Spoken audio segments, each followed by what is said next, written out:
त्याला म्हणतात फुफ्फुस. काय म्हणतात? फुफ्फुस. आपल्या शरीरामध्ये एक हृदय आहे, 2 फुफ्फुस आहेत.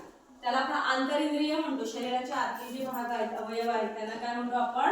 आंतरिंद्रिय. मग जसं आपल्या शरीरामध्ये आपण नाकाने श्वास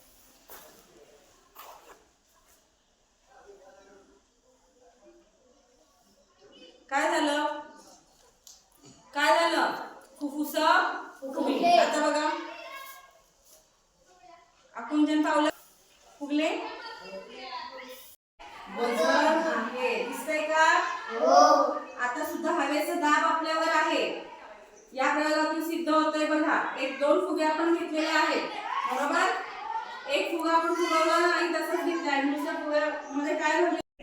तिथं मी चित्र काढले बघा. त्या चित्रामध्ये शेवटचे चित्र काढले. एक कुंडी घेतली आणि त्या कुंडीला पानं काढले. आणि त्या पानांवर काय केलेलं मी सूर्याचं किरण त्याच्यावर पडत आहे.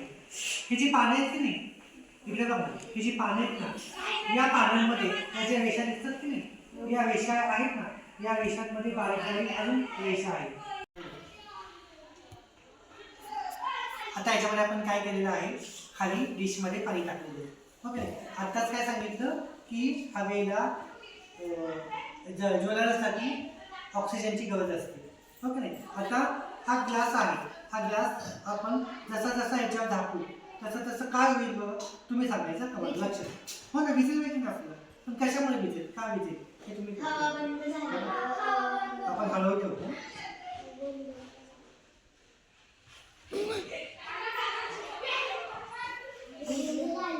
काय विजली बघ?